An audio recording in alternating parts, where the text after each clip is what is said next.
Which top prospects will be fighting for a job on opening day? Find out next on Fantasy Baseball Today in 5.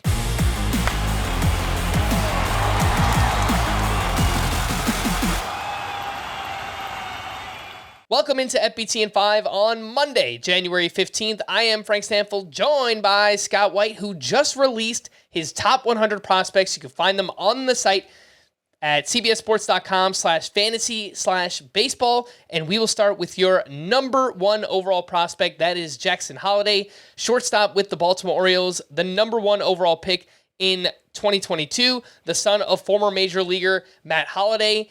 There's batting average here, Scott, power, speed, amazing plate discipline, nearly as many walks as strikeouts across 4 different levels last year.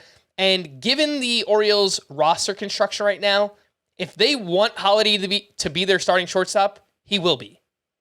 Yeah, they don't need Ramon Arias there. They don't need Jorge Mateo there. They've basically left the job open for Jackson Holliday.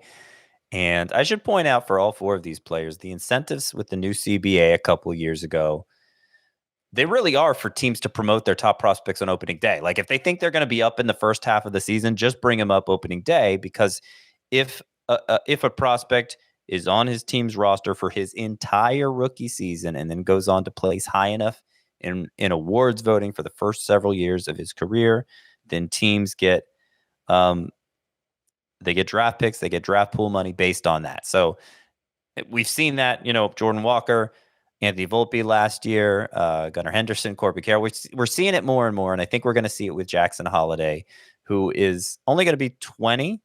He's only 20 on opening day, but he's just so advanced. He sped through the Orioles' entire minor league system. Being the son of Matt Holliday, 7-time All-Star, obviously has something to do with that.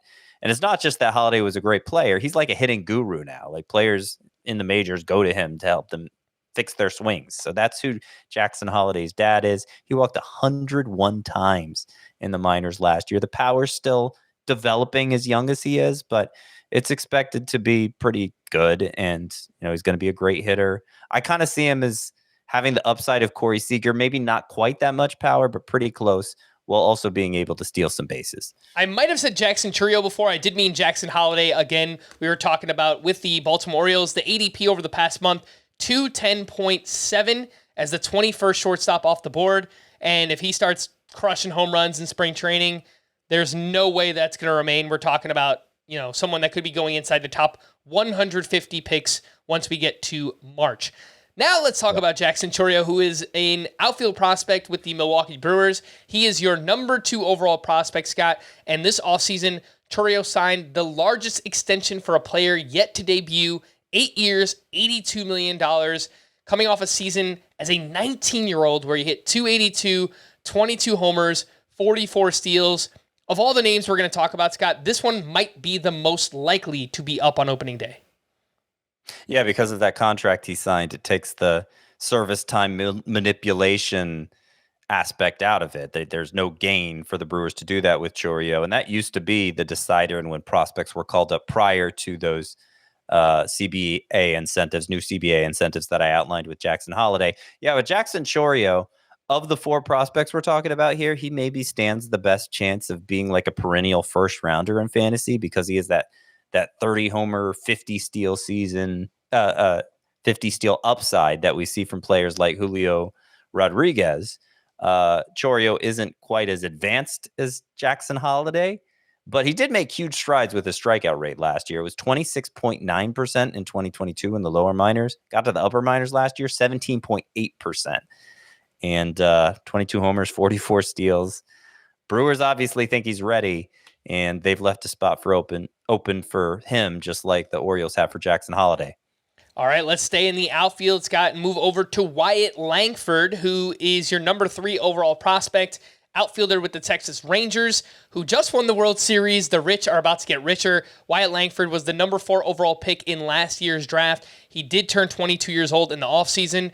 Small sample size, Scott, but in 44 games across 4 different levels in the minors, all Wyatt Langford did was mash. He hit 360, 10 homers, 12 steals, and 1157 OPS as a college bat, an advanced hitter.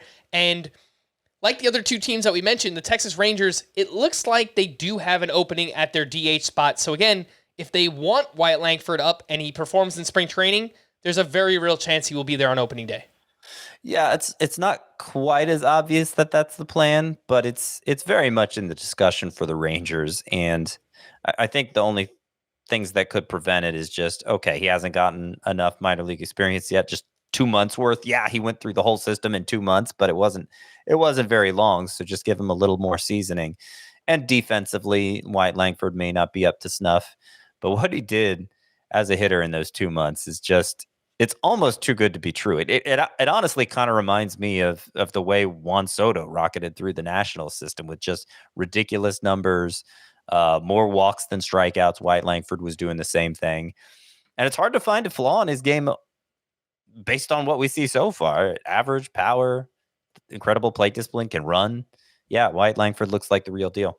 All right, we are going to wrap there. For more extensive fantasy baseball coverage, listen to the Fantasy Baseball Today podcast on Spotify, Apple Podcasts, the Audacy app, or anywhere else podcasts are found. Thanks for listening to Fantasy Baseball Today in 5, and we'll be back again on Wednesday. Bye-bye.